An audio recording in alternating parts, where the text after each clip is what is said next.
अंग्रेजों के ज़माने के औपनिवेशिक जो कानून थे बेमानी हो चले थे। बहुत सारे ऐसे सेक्शंस है जिसका कि अस्तित्व ही खत्म हो गया था। तो इस कारण और लोगों का न्याय पर से कहीं ना कहीं से विश्वास खत्म हो रहा था। लोगों को लगता था कि कचहरी में तारीख दर तारीख मिलता है, न्याय नहीं मिलता, दंड मिलता है, न्याय नहीं मिलता।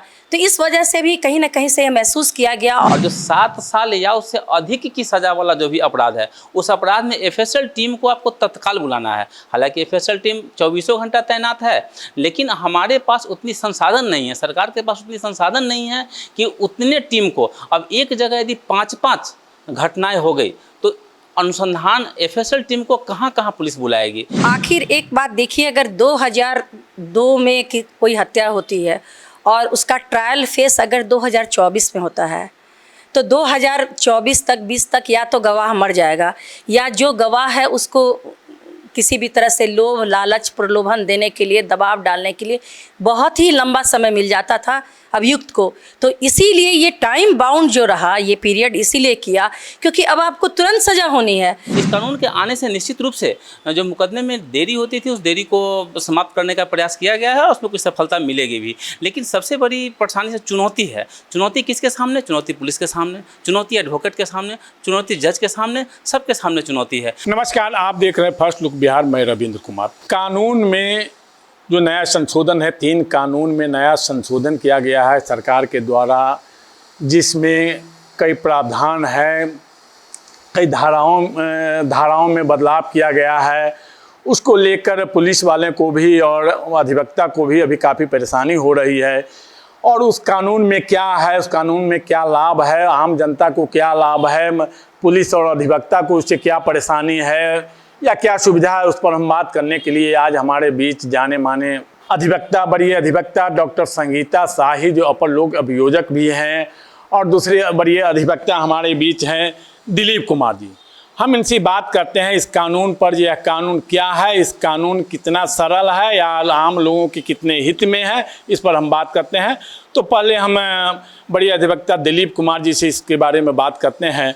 जो 3 कानून में बदलाव आया है, कानून कौन कौन है और तीनों के बारे में संक्षिप्त पॉइंट वाइज बताना चाहेंगे। वो कानून में क्या है, आम पब्लिक को उससे क्या फ़ायदा है, पुलिस को क्या परेशानी है, पुलिस को क्या लाभ है उससे, मतलब अधिवक्ता को उसमें कानूनी लड़ाई लड़ने में मतलब कितनी सुविधा है, जिसके ऊपर हम बात करते हैं। तो सबसे पहले तो दिलीप कुमार जी को धन्यवाद स्टूडियो में आने के लिए। जी, हमारे यहाँ वर्षों से जो कानून था, उस कानून में व्यापक परिवर्तन किया गया है। बिल्कुल उसको हटाकर नए कानून लाए गए हैं उस जगह पर। पहले जो भारतीय दंड संहिता था, उसके जगह पर भारतीय न्याय संहिता आया है। जो दंड प्रक्रिया संहिता पहले कहते थे, उसको नागरिक सुरक्षा संहिता के रूप में लाया गया है, और फिर साक्ष्य अधिनियम है। अब इसमें जो व्यापक परिवर्तन है, परिवर्तन का मूल उद्देश्य है कि मुकदमे में जो विलंब होता था, उस विलंब को रोकना इसका मूल उद्देश्य है, और इसी के लिए इस कानून को लाया गया है। इस कानून के आने से निश्चित रूप से जो मुकदमे में देरी होती थी, उस देरी को समाप्त करने का प्रयास किया गया है और उसमें कुछ सफलता मिलेगी भी। लेकिन सबसे बड़ी परेशानी से चुनौती है। चुनौती किसके सामने? चुनौती पुलिस के सामने, चुनौती एडवोकेट के सामने, चुनौती जज के सामने, सबके सामने चुनौती है। लेकिन सबसे अधिक चुनौती पुलिस के सामने है, क्योंकि अनुसंधान की जो पूरी की पूरी प्रक्रिया है, उस प्रक्रिया में व्यापक परिवर्तन किया गया है। और उस व्यापक परिवर्तन का परिणाम यह है कि अभी चूँकि उस फ्रेंडली नहीं हुए हैं, इसलिए परेशानी पुलिस के सामने भी है।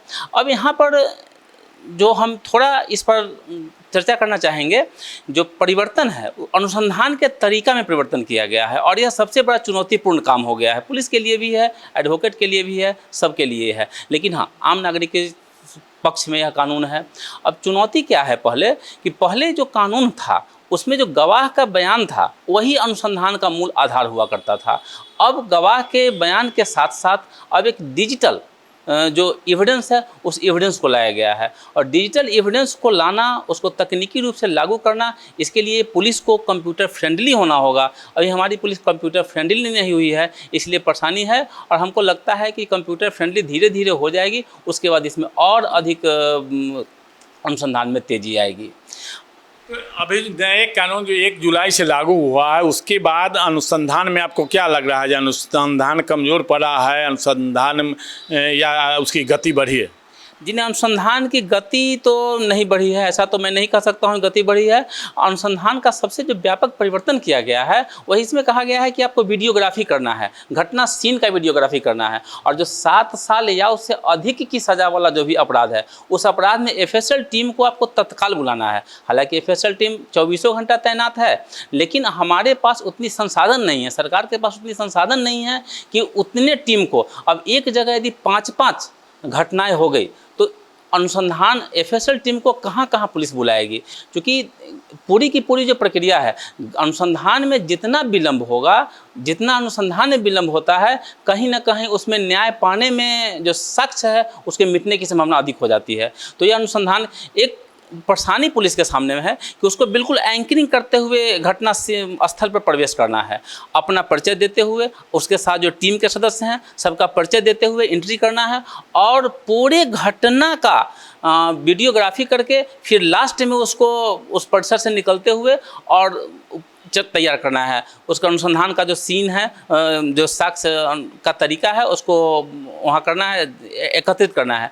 अब उसके सामने परेशानी क्या है कि हर का एक अलग चीफ होगा जिसमें वह स्टोर किया जाएगा, उतने मेमोरी कार्ड पुलिस के पास उपलब्ध नहीं है। ये भारी परेशानी है।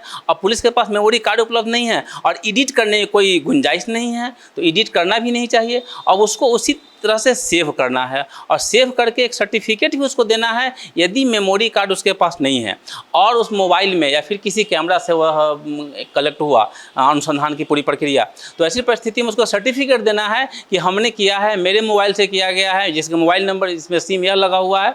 तो पूरी पारदर्शिता लाने की कोशिश की है और उम्मीद है कि आने वाले कुछ समय में मेरे पुलिस पदाधिकारी हैं वह कंप्यूटर फ्रेंडली होंगे और अनुसंधान में तेज़ी आएगी। और इसमें अब हम बात करते हैं बड़ी अधिवक्ता अपर लोक अभियोजक डॉक्टर संगीता शाही जी से। ये न्याय प्रक्रिया, जो न्याय प्रक्रिया है वो कितने सरल है और उसका क्या रूप है? जी, सबसे पहले तो मैं फर्स्ट लुक बिहार को धन्यवाद देना चाहूँगी कि इसने महत्वपूर्ण विषय पर चर्चा उन्होंने आयोजित किया, आज चर्चा में हम लोगों को आमंत्रित किया, क्योंकि ये काफ़ी ज्वलंत मुद्दा है। अभी भी लोग बहुत सारी बातें ऐसी हैं जिसको जान नहीं रहे हैं। सबसे पहले तो संशोधन की ज़रूरत क्यों पड़ी या ये नए कानून लाने की ज़रूरत क्यों पड़ी? ये अंग्रेज़ों के ज़माने के औपनिवेशिक जो कानून थे बेमानी हो चले थे। बहुत सारे ऐसे सेक्शंस है जिसका कि अस्तित्व ही खत्म हो गया था। तो इस कारण और लोगों का न्याय पर से कहीं ना कहीं से विश्वास खत्म हो रहा था। लोगों को लगता था कि कचहरी में तारीख दर तारीख मिलता है, न्याय नहीं मिलता, दंड मिलता है, न्याय नहीं मिलता। तो इस वजह से भी कहीं ना कहीं से यह महसूस किया गया और इस कानून 3 कानून जो है, हमारी भारतीय न्याय संहिता है, BNSS जो कि भारतीय साक्ष्य अधिनियम है, ये सभी लाने की ज़रूरत इसलिए पड़ी कि कहीं आप मुकदमा, जैसे आप यहाँ आए हुए हैं मुजफ्फरपुर में, रहने वाले हैं आप पटना के, या आप रहने वाले किसी दूसरे प्रदेश के हैं और आप यहाँ आए हैं, आप यहाँ आपके साथ कोई घटना घटित हो जाती है, फिर आपको यहाँ से आप उसी दिन निकल जाते हैं, तो आप फिर अपने प्रदेश में पहुंच जाते हैं। आपको लगता है कि मैं घटने की सूचना वहाँ पर देता तो मेरी प्लेन छूट जाती, ट्रेन वगैरह छूट जाती। तो इस तरह से जो ये बातें होती थी कि अब आप कहीं से भी FIR कर सकते हैं। हाँ, इस विषय पर ये बात ज़रूर है कि सुप्रीम कोर्ट के बहुत सारे माननीय सुप्रीम कोर्ट के दिशा निर्देश आए थे कि आप 0 FIR करवा सकते थे, वहाँ 0 FIR करवा के भेज दिया सकता था। लेकिन इस कानून में ये मैंडेटरी हो गया है कि आप अगर यहाँ से चले भी गए, आप अपने प्रदेश में जाकर वहाँ आप सारी बातें कह के मुकदमा दर्ज करवा सकते हैं, या उससे भी अच्छा आप ईमेल से मुकदमा दर्ज करवा सकते हैं, व्हाट्सएप से मुकदमा दर्ज करवा सकते हैं। तो ये सुविधा पहले बिल्कुल कहीं नहीं थी। दूसरी चीज़, जैसा कि भी बहुत सारी बातों में आया है कि सूचक कहता था कि मैंने लिख कर कुछ और दिया और दरोगा जी ने उसको बदल दिया। पुलिस पर भी आरोप लगता था कि इस तरह से पैसे लेके, या जिस तरह का भी भ्रष्टाचार का आरोप लगता था कि हमने तो लिखा 307 का मुकदमा 323 में की कहानी बना के इन्होंने दर्ज कर दिया, मेरा FIR पलट दिया, या मेरे FIR पे मेरा दस्तखत नहीं है, सिग्नेचर नहीं है। तो ये सारी चीज़ें जो आती थी जिस वजह से न्याय नहीं मिल पाता था, मुकदमा फेल हो जाता था कई बार। तो इन सभी चीज़ों में बदलाव लाने के लिए ये जो 0 FIR की प्रक्रिया हुई और ईमेल, व्हाट्सएप वगैरह से जो प्रक्रिया हुई, ये बहुत ही सराहनीय है और ये आम जनता के लिए न्याय पाने के लिए सबसे बड़ा कदम है। दूसरी बात आई इलेक्ट्रॉनिक्स एविडेंस की, और एक मैं सबसे पहले ये चीज़ बता दूं कि इस कानून में समय सीमा, क्योंकि अक्सर जनता का विश्वास उठ रहा था कि लंबे समय से मुकदमा चलते जा रहा है, बाबा का मुकदमा पोता लड़ रहा है, न्याय नहीं मिल रहा है, सेशन के मुकदमे 2024 तक डिस्पोजल नहीं हो रहे थे। तो सभी चीज़ में जैसे एफआईआर अगर हो रहा है तो कितने दिन में अनुसंधान पूरा करना होगा, उसके बाद आरोप पत्र समर्पित करना होगा, कोर्ट को भी चार्ज सुना के कितने दिन में गवाही करा लेनी होगी। कई बार होता था कि इसी बीच में एक्यूज्ड गायब हो जाता था, जो मुद्दालय है, अभियुक्त है, वो गायब हो जाता था, तो उसके बाद उसका एक प्रक्रिया थी कि सेपरेट ट्रायल करना पड़ता था। इसके वजह से सभी अभियुक्तों को लाभ मिलता जा रहा था कि बरसों मुकदमा चलते रह जाता था। इस कानून में सबसे बड़ी एक अच्छी बात ये आई है कि अगर आप ट्रायल के दौरान एब्सकॉन्डर हो रहे हैं कोई भी अभियुक्त, तो आपका मुकदमा बिल्कुल आपके एब्सेंस में गवाही के आधार पर डिस्पोजल कर दिया जाएगा, निष्पादित कर दिया जाएगा और आप अपील में नहीं जा सकेंगे। तो कहीं ना कहीं से जो अभियुक्त लोग हैं, जो गलत घटना कारित किए हैं, उनके मन में ये विश्वास आएगा और गलत जो ये डर पैदा होगा कि हमने अगर गलती किया है तो हम कानून को धोखा नहीं दे सकते। हम बिल्कुल, हमको ट्रायल फेस करना अगर है और हमको अगर न्याय पाना है, क्योंकि इसका आप देख सकते हैं कि भारतीय दंड विधान हटा दिया गया, नाम रख दिया गया भारतीय न्याय संहिता। तो कहीं ना कहीं से दोनों को न्याय मिलना चाहिए। सूचक अगर है तो उसको तो न्याय मिलना ही चाहिए, लेकिन कई बार देखा जाता है कि गलत आरोप में भी आदमी फंस जाता है, किसी तरह का मुकदमा दर्ज हो जाता है। तो एक और अच्छी बात, सबसे अच्छी बात जो मुझे इस कानून में लगी, वो सूचक को ये बताया जाएगा। पहले था कि आप मुकदमा करके आप दौड़ते रहेंगे, परेशान होते रहेंगे, आपको पता ही नहीं चलेगा कि आपके मुकदमे का क्या स्टेज है। पुलिस जब फाइनल फॉर्म दाखिल कर देगी या चार्जशीट कर देगी तब आपको पता चलेगा कि कुछ हुआ है। वर्षों इस तरह के मतलब ये जो मामले चलते रह जाते थे। तो अभी क्या है कि समय सीमा के अंदर में पुलिस को अनुसंधान पूरा करना है। अनुसंधान की तमाम बातों की जानकारी बिल्कुल आपको सूचक को देनी है, क्योंकि सूचक को पता चलना चाहिए कि जो हमारे अनुसंधान करता है, पर्यवेक्षण करता है, वो हमारे साथ न्याय कर रहा है कि नहीं, हमारी जो बातें हैं, जो हमारे साथ हुआ वो चीज़ आ रहा है कि नहीं। बिल्कुल, क्योंकि जो हमने कहा या हमारे जो गवाहान कहे वो बात केस डायरी में आ रही है कि नहीं। एफआईआर भी डिजिटल है, केस डायरी भी डिजिटल है और एक कॉपी सूचक को मिलेगी। केस डायरी की एक कॉपी सूचक को बिल्कुल मिलेगी, क्योंकि उसको ये पता रहना चाहिए कि उसके केस में अनुसंधान की कितने प्रगति पर है, साक्ष्य संकलन हुआ कि नहीं, सही मायनों में साक्ष्य मिला कि नहीं। हम अब आते हैं इलेक्ट्रॉनिक एविडेंस पर। अभी जैसा कि 1 मिनट थोड़ा जानना चाहता, अगर केस डायरी अनुसंधानक सूचक को नहीं देता है तो उस स्थिति में क्या हो सकता है? जी बिल्कुल, जब जैसे ये नहीं देता है उस स्थिति में एक आवेदन देंगे सूचक कि हमारे वरीय पदाधिकारी के यहाँ देंगे, न्यायालय में देंगे कि जो कानून का पालन नहीं किया जा रहा है। तो ऐसे जो अनुसंधान पदाधिकारी होंगे जिन्होंने गलती किया होगा उनको निलंबन होगा, उनको सजा होगी, क्योंकि ये जो कानून का जो पालन नहीं करेगा, चाहे वो अनुसंधान करता हो या अधिवक्ता हो या कोई भी व्यक्ति, आम आदमी क्यों ना हो, सबके लिए न्याय जो संहिता बनी हुई है ये सबके लिए है बिल्कुल, और सबके लिए बिल्कुल ये दिया गया है। सूचक को अगर कॉपी मिलती है तभी सूचक ये जान पाएगा।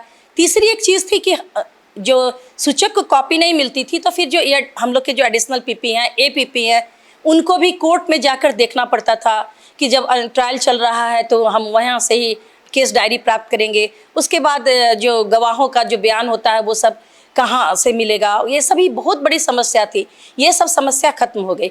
एक दिलीप जी ने अभी जैसा कि बताया कि जब्ती के दौरान, सीजर के दौरान उनको वीडियोग्राफी करनी है, उनको बिल्कुल सभी चीज़ का जैसे बताया कि एंकरिंग करते हुए सभी चीज़ बताना है। तो ये सबसे ज़रूरी था।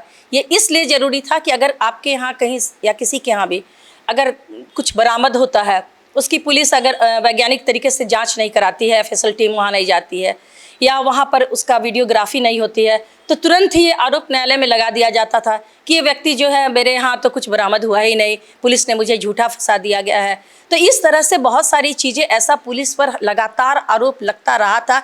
तो कहीं ना कहीं से पुलिस को भी इस मामले में राहत होगी कि हर चीज़, गवाहों का बयान, गवाहों के बयान के से मुकरने के कारण देश में सज़ा का दर कितना कम हो गया।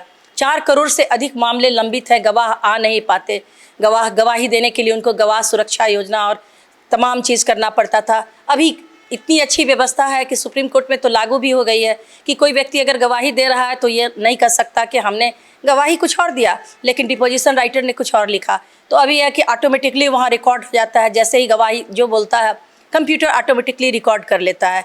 अभी वाली व्यवस्था है जिसमें कि सूचक कहीं भी रहे, उसके गवाह कहीं भी रहे, उनके गांव में, उनके इलाके में सेंटर बना रहेगा और वहाँ से वो डायरेक्ट कोर्ट से मुखातिब हो सकेंगे। तो कहीं ना कहीं से कुछ चीज़ें जो है कि आपका सबसे एक कानून में, इसमें पुराने कानून में एक चीज़ और था कि लिंग भेद किया गया था। जब्ती सूची अगर किसी के घर पर चिपकाना है तो कोई भी ये जो है पुरुष मेल मेंबर को ही जब्ती सूची जाकर आप ये हैंडओवर करा सकते थे, आप उसको हस्तगत करा सकते थे। लेकिन ये चीज़ बड़ा अजीब लगता था कि मेल मेंबर ही क्यों, फीमेल मेंबर तो कहीं ना कहीं से अप्रासंगिक बातें थी इस तरह की कि मेल मेंबर और फीमेल मेंबर में कहीं ना कहीं से आप अंतर कर रहे थे। तो ये चीज़ भी बिल्कुल समाप्त हो गई। किसी के पास या जो मेल हो या फीमेल हो, जो अपराधी में भी था कि कुछ जो दंड संहिता में बहुत सारे कानून में ऐसे बदलाव किए गए हैं कि महिलाओं के लिए कुछ विशेष व्यवस्था थी। हालांकि पॉक्सो एक्ट वगैरह बना गया, विशेष व्यवस्था जो थी बच्चियों के लिए, महिलाओं के लिए दी गई, लेकिन कानून में कहीं ना कहीं से जो भेदभाव होता था कि पुरुष के लिए कुछ ये अलग जो बना हुआ था वो ख़त्म किया जा रहा था। और इसमें पारदर्शिता और निष्पक्षता, इस कानून में इसका जरूर ध्यान रखा गया कि सब कुछ पारदर्शी रहे। सज़ा में कोर्ट पे भी बंदिशें लगाई गई कि आप एक तय समय सीमा से बाहर जाकर आप आरोप गठन नहीं कर सकते। आप जजमेंट भी आपको नियत समय के अंदर में, हर चीज़ का नियत समय दिया गया कि नियत समय के अंदर में आपको जजमेंट कर देना है। आप अगर इस तरह लंबा समय ले रहे हैं तो आपको 1 से 2 बार मौका मिलेगा कि आप इसका लिखित कथन दे कि किस वजह से ये डिले हो रहा है, लेकिन एक समय सीमा के अंदर कर देना है सब कुछ। तो कहीं ना कहीं से न्याय व्यवस्था में लोगों का विश्वास जगाने के लिए ये सारी चीज़ें की गई है। तो हम फिर वरीय अधिवक्ता दिलीप कुमार जी से बात करते हैं कि जो 3 कानून जो है, 3 कानून क्या क्या है और तीनों कानून में क्या है, वो पॉइंट वाइज है से संक्षिप्त में बताना चाहेंगे। सबसे पहले हम नागरिक सुरक्षा संहिता पढ़ाते हैं। इसमें अपराध का 2 कैटेगरी वर्गीकरण किया गया है, वो पहले से भी है अभी भी है, संज्ञेय और असंज्ञेय। अब यहाँ पर जो नए कानून के तहत एक घटना जो एफआईआर से शुरू होती है कहानी, और पुलिस का मूल काम घटना से यानी अपराध से अपराधी तक पहुंचना है। तो अपराध से अपराधी तक पहुंचने का कानून पहले भी था और अपराध से अपराधी तक पहुंचने का कानून आज भी है, लेकिन केवल और केवल अनुसंधान के तरीका में परिवर्तन किया गया है और ये बहुत ज़रूरी परिवर्तन था। इसमें एक महत्वपूर्ण बात है कि कोई भी व्यक्ति जो अशिक्षित है वह अपना एफआईआर करवाने के लिए थाना में जाता है। उसको यह बताया जा रहा था कि आपका जुरिडिक्शन अमुक थाने में है। अब वर्तमान समय में क्या होने लगा है कि संगठित अपराध होने लगे हैं। अब संगठित अपराध में साजिश करता हो सकता है कि मुंबई में बैठा हुआ हो, एक पात्र उसका दिल्ली में हो, दूसरा पात्र कलकत्ता में हो, घटना को अंजाम दिया गया मुजफ्फरपुर में, ऐसा हो सकता है।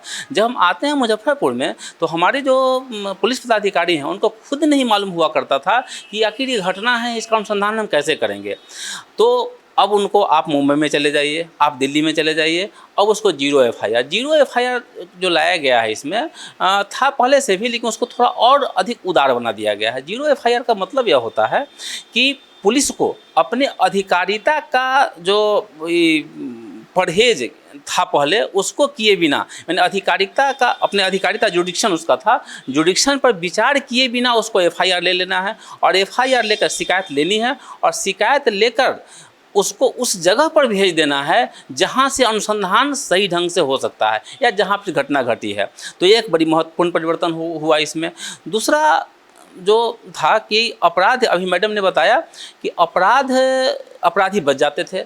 अपराधी बचने में जो साक्ष्य है, जो अपराधी का स्टेटमेंट है, कथन है, तो उनको जो बोलने का अधिकार था, साक्ष्य देने का अधिकार था, उसमें मुकरने का अधिकार हालांकि पहले नहीं था, लेकिन मुकरने की गुंजाइश थी। तो मुकरने की गुंजाइश को साक्षी मुकरने का अधिकार समझ लेते थे और न्यायालय में जाकर वो बोलते थे कि मैंने पुलिस के सामने ऐसा कथन नहीं किया, ऐसा कोई स्टेटमेंट, ऐसा कोई बयान मैंने पुलिस के सामने नहीं दिया। एक तो पहले कई बार ऐसा मामला आया जो पुलिस की पिटाई के भय से भी जो वहाँ गिरफ्तार लोग थे वो पुलिस के अनुसार बयान दे देते थे। तो इससे कैसे बचा जा सकता है, इस पर कैसे भरोसा किया जाए जो बोले हैं वो सही है, पुलिस के दबाव में बोले हैं या निर्भीक होकर के बोले हैं? जी हाँ, हम वहाँ पर आ रहे हैं। अब तो जो पुलिस जो बयान साक्षी बयान दे रहा है उसका वीडियोग्राफी होना है। अब आप जब न्यायालय में जाएंगे तो आपके पास दो ऑप्शन है यह कहने का कि पुलिस ने यह बयान हमारा लिया है और यह बयान हमको प्रेशर में करके लिया है। पहले क्या था कि आप कह देते थे कि नहीं मैंने बयान दिया ही नहीं, पुलिस ने गलत अपने मन से लिख ली है। अब है कि अगर पुलिस ऐसा कहती है कि साक्षी ऐसा कहता है कि नहीं मैंने ऐसा बयान पुलिस के सामने नहीं दिया है, तो जो पब्लिक प्रोसिक्यूटर है, पब्लिक प्रोसिक्यूटर के पास वह वीडियो रिकॉर्डिंग रहेगा, वह दिखाएंगे और दिखा के कहेंगे कि नहीं अगर आपका बयान ज़बरदस्ती लिया गया तो आपने शिकायत क्यों नहीं किया। कानून में यह बना हुआ है कि आपके सामने पुलिस ज़बरदस्ती कर सकती है, आज भी ज़बरदस्ती कर सकती है, लेकिन ज़बरदस्ती जैसे ही समाप्त होता है, उसकी शक्ति समाप्त होती है, भय समाप्त होता है, आपको तत्काल एक प्लेटफॉर्म पर इसकी शिकायत करनी है। आपने शिकायत नहीं किया एक निश्चित समय के भीतर तो माना जाएगा कि पुलिस ने आपसे ज़बरदस्ती नहीं की। तो पुलिस ज़बरदस्ती की है तो आपको शिकायत करनी है, आपको कहना है यह कि मैंने यह बोला लेकिन पुलिस ने यह कर दिया, मैंने यह बोला ही नहीं बल्कि मुझसे बुलवाया गया इसलिए मैंने कैमरा के सामने यह बोला। तो यह आप शिकायत कर सकते हैं। अगर शिकायत नहीं करेंगे तो आगे चल के मुकरने की जो गुंजाइश थी वह गुंजाइश समाप्त हो गई, और मुकरने की गुंजाइश जैसे ही समाप्त हो रही है तो कन्विक्शन का रेट ऑटोमेटिक बढ़ जाएगा। तो यह बहुत बड़ा परिवर्तन है और हम इसका स्वागत भी करते हैं। कई मामला में यह देखा जाता है कि गवाह भय के मारे गवाह मुकर जाते हैं, उस स्थिति में जी हाँ, जब गवाह कोर्ट में जाकर मुकर जाते हैं तो यह एक दूसरा मामला है कि अभी तक तो मामला यह है कि हमने पुलिस के सामने स्टेटमेंट नहीं दिया। जब गवाह कोर्ट में मुकरते हैं तो गवाह अपने जान का भय तो सबको है, तो यह सरकार की दायित्व है कि गवाह को सुरक्षा प्रदान कर दे। गवाह को सुरक्षा प्रदान करने के लिए वह कदम नहीं उठाया गया गवर्नमेंट की तरफ से जो उठाया जाना चाहिए था। इसलिए गवाह आज की तिथि में महत्वपूर्ण है और गवाह की सुरक्षा प्रदान करने के लिए सरकार को और बेहतर कदम उठाने की ज़रूरत है। और नए कानून में क्या है जो तीन कानून है, तीनों कानून में? जी हाँ, अब अब इस विषय पर मैं एक बात जी और जी कहना चाहूँगी क्योंकि आपने ये बहुत अच्छी बात पूछी कि गवाह मुकर जाते हैं। तो आखिर एक बात देखिए, अगर 2002 में कोई हत्या होती है और उसका ट्रायल फेस अगर 2024 में होता है तो 2024 तक 20 तक या तो गवाह मर जाएगा या जो गवाह है उसको किसी भी तरह से लोभ लालच प्रलोभन देने के लिए दबाव डालने के लिए बहुत ही लंबा समय मिल जाता था अभियुक्त को। तो इसीलिए ये टाइम बाउंड जो रहा ये पीरियड इसीलिए किया क्योंकि अब आपको तुरंत सज़ा होनी है। तो जो भी बात है देखिए, कभी कभी होता है कि घाव लगता है, नस्तर लगता है, चुभता है, उस वक्त बहुत दर्द होता है, बाद में दर्द धीरे धीरे कम होते चला जाता है और बहुत सारी चीज़ें ऐसे भी है कि जो व्यवहारिक बातें हैं जो कि यहाँ नहीं हम लोग कह सकते। तो इस कारण से भी गवाह गवाही देने से मुकर जाते थे, बात बीत जाती थी, किसी तरह से मैनेज हो जाते थे। लेकिन तत्काल जो अगर फैसला होगा, तुरंत फैसला होगा, वो अपराधी जेल चला जाएगा, उसको सजा हो जाएगी, तो आदमी भी भय मुक्त होगा। और जब तक भय एक व्याप्त नहीं होगा किसी को, कोई अपराधी को, तब तक ये नहीं हो पाएगा। इस कानून की एक सबसे अच्छी बात क्या है कि पहले लोग कहते थे, जैसा कि अभी रविंदर जी ने कहा कि झूठे मुकदमे, झूठा बयान, झूठा कथन। तो अभी अगर सूचक कोई भी मुकदमा करता है या केस में आप कंप्लेनेंट जो है परिवादी कोई मुकदमा अगर आपके विरुद्ध कोर्ट में दायर किया जाता है तो पहले सारी इंक्वायरी, गवाही, ये कॉग्निजेंस, संज्ञान लेने से पूर्व अब जो दूसरा पक्ष है उसको नोटिस जाएगा। अभी उसका दूसरा पक्ष हम इसलिए कह रहे हैं क्योंकि वो उस पर आप आरोप लगा रहे हैं, वो अभियुक्त नहीं हुआ, तो उसको नोटिस जाएगा, उसकी बात सुन के तब आगे जो है प्रक्रिया चलाई जाएगी। पुलिस पदाधिकारियों की बात है कि सबसे पहले एक मामले में पूरा जो है पुलिस पदाधिकारियों पे मुकदमा हो गया, उस पुलिस पदाधिकारियों के विरुद्ध मुकदमा हुआ, कॉग्निजेंस भी हो गया, साक्ष्य के आधार पर ट्रायल में भी बात आने तक की बात हो गई। बाद में पता चला कि पुलिस ने अपनी जो प्रक्रिया होती है 82 की 83 की, उसके तहत कुर्की जब्ती किया था और उसका सामान उठाकर कहीं दूसरे के यहाँ रखवा दिया था और कुर्की जब्ती कंप्लीट करके प्रोसेस ख़त्म करके कोर्ट में लगा दिया था। तो उसको व्यक्ति को ये समझ में नहीं आया, उस व्यक्ति ने कहा कि फलाने पुलिस पदाधिकारी, वरीय पदाधिकारी सब मेरे यहाँ आए और उन्होंने क्या किया कि हमारे यहाँ डकैती कर ली और उस डकैती के आरोप में उन सारे पदाधिकारियों को बेल कराने तक की नौबत आ गई थी। तो इस वजह से भी अब जो नया जो कानून आया है उसमें है कि अगर आप पुलिस पदाधिकारी के विरुद्ध कोई आरोप लगाते हैं तो सबसे पहले उसकी जांच वरीय पदाधिकारियों द्वारा की जाएगी और उसके बाद तब उसकी रिपोर्ट आएगी, उसके बाद ही ये कानून आगे चलेगा। तो कहीं ना कहीं से न्याय में आस्था लोगों का विश्वास। ऐसा नहीं है कि आमूलचूल परिवर्तन है, पहले भी सुप्रीम कोर्ट के दिशा निर्देश के अनुसार में 0 FIR की व्यवस्था थी, गवाह सुरक्षा योजना थी, ये सब कुछ चीज़ें पहले से भी चली आ रही थी। लेकिन कुछ जैसे कानून जो थे, ऐसा जैसे कि अब राज 2 देश 2 की बात आ रही है, उन सब में संशोधन हुआ। कुछ ऐसे जो कानून थे जिसका कोई अस्तित्व ही नहीं था, उन सबको ख़त्म किया गया।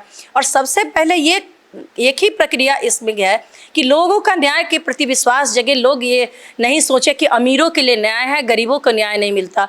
और जब इस तरह से अगर तत्काल त्वरित विचारण होगा, त्वरित विचारण की भी बात आई है कि अगर कुछ ऐसे मामले हैं जिसका त्वरित विचारण करके सज़ा देना है तो उसमें डे टू डे उसमें गवाही चलेगी, डे टू डे कन्विक्शन होगा। तो जब तक कन्विक्शन रेट बढ़ेगा नहीं, तब तक लोगों को जो गलत करने वाले हैं, जो अपराध करने वाले हैं, उनके मन में भय व्याप्त नहीं होगा। और ये जो लंबा प्रोसेस चलता था उसके तहत कहीं ना कहीं से ये महसूस किया जा रहा था कि लोगों को सही मायने में न्याय नहीं मिल पा रहा है, इस वजह से इस कानून को प्रभावी करना पड़ा। तो हम वरीय अधिवक्ता दिलीप कुमार से यह जानना चाहते हैं कि जो मैडम बताई हैं, संगीता जी बताई हैं कि जो पुलिस अधिकारी पर, किसी पुलिस अधिकारी पर अगर कार्रवाई करनी है, उस पर अगर कोई केस मुकदमा करना है तो उसके वरीय पदाधिकारी अनुसंधान जांच करेंगे, उसको तय करेंगे यही दोषी है, उसके बाद उस पर कार्रवाई होगी। तो क्या उसमें पुलिस वाले अपने अधिकारी को बचा नहीं सकते हैं? देखा जाए, एक आम धारणा है कि पुलिस वाले अपने कनीय अधिकारी को बचाएंगे, जज अपने कनीय अधिकारी को बचाएंगे, अधिवक्ता अपने कनीय अधिवक्ता को बचाएंगे। ये एक आम धारणा है, लेकिन इस आम धारणा को बिल्कुल सही नहीं माना जा सकता है। बचाने का प्रयास करेंगे, लेकिन जांच होगी और निष्पक्षता की उम्मीद हम कर सकते हैं। और नहीं होता है तो उसके बाद केस करने की प्रक्रिया है। प्रक्रिया पहले भी थी कि पुलिस के विरुद्ध हमको केस करना है, हम कर सकते हैं केस यदि पुलिस ने कोई अपराध किया है। लेकिन हाँ, एक पुलिस को सुरक्षा की भी बहुत ज़रूरी थी। अगर पुलिस के जगह पर खड़ा होकर के सोचा जाए तो पुलिस को सुरक्षा की इतनी ज़रूरत अधिक है कि जब वह जाँच के लिए जाता है तो आज के समय में हम दिन रात हम लोग देखते रहते हैं कि जाँच के लिए जाता है, उस पर हमला हो जाता है, उसको जला दिया जाता है, उसको ट्रैक्टर से मार दिया जाता है, गोली मार दी जाती है। तो उसकी भी सुरक्षा की ज़रूरत है। आखिर पुलिस का इतना खौफ जो है, पुलिस का काहे समाप्त हो गया है कि बार बार पुलिस पर हमला होता है, वह भी शराब के मामला में। कुछ इस तरह के मामला में पुलिस जाती है और तब जैसे होता है कोई बड़े अपराधियों के गिरफ्तार करने के समय अगर ऐसा कोई मामला आया है तो आप लोग बता सकते हैं। जो छोटी छोटी बातें हैं उसमें पुलिस जाती है, जैसे कि घर में अचानक घुस जाने के कारण, सब होने के कारण जो भी हमला की बात आ रही है। तो क्या इसको आप किस रूप में मान रहे हैं? जी हाँ, इसको हम 2 रूप में मानते हैं। अब एक तो पुलिस पूरी तैयारी में नहीं जाती है, एक उसको पहले एसेस कर लेना चाहिए पुलिस को कि वहाँ जाने पर कौन कौन सी मुसीबत का सामना हमको करना पड़ सकता है, उसकी तैयारी में जाना है। दूसरा, अगर हम बिल्कुल निष्पक्ष होकर के सोचें तो कहीं ना कहीं लोभ भी है। अगर शराब पकड़ने के लिए जा रहे हैं तो हम जितने अधिकारी को लेकर के जाएंगे, हो सकता है कि हमारी जो हिस्सेदारी है वो थोड़ी कम हो जाएगी। तो ऐसे परेशानी है, तो लोभ भी है एक कारण जो पुलिस पर हमला हो जाता है। और दूसरी बात है कि पुलिस पूरी तैयारी में जाती नहीं है, वो समझ नहीं पाती है पुलिस कि वहाँ जाकर के स्थिति इतनी गंभीर हो जाएगी कि हम खुद मुसीबत में फंस जाएंगे। तो पुलिस को ईमानदार होना होगा, और अगर ईमानदारी से काम किया जाए, पूरी तैयारी से काम किया जाए, तो निश्चित रूप से पुलिस पदाधिकारी के ऊपर जो घटनाएं घट रही है उसमें कमी आएगी। और ख़ासकर प्रत्येक व्यक्ति की जवाबदेही है कि पुलिस यदि न्याय अनुसंधान करने आई है तो अनुसंधान में हम सहयोग करें। अनुसंधान में यदि सहयोग नहीं करता है कोई व्यक्ति तो उसके लिए भी कानून बना हुआ है और कानूनी कार्रवाई उस पर की जा सकती है। तो आपका जो सवाल है कि पुलिस जाती है, पुलिस पर हमला होता है, तो निश्चित रूप से पुलिस कहीं ना कहीं उसका लोभ है उसके मन में और तैयारी से नहीं जाती है। यही घटना का मूल कारण मेरे समझ से। तो आपने सुना कि जो नए कानून है, उस नए कानून में क्या क्या है। वरीय अधिवक्ता डॉक्टर संगीता शाही जो अपर लोक अभियोजक हैं और वरीय अभिवक्ता दिलीप कुमार ने इसके संबंध में पूरी जानकारी दी। जो नए कानून क्या है, नए कानून में यही बात आई सामने कि अगर पुलिस ईमानदारी से अनुसंधान करे तो आम पब्लिक और पुलिस के हित में है यह नया कानून। तो आप हमारे साथ बने रहिए और देखते रहिए फर्स्ट लुक बिहार।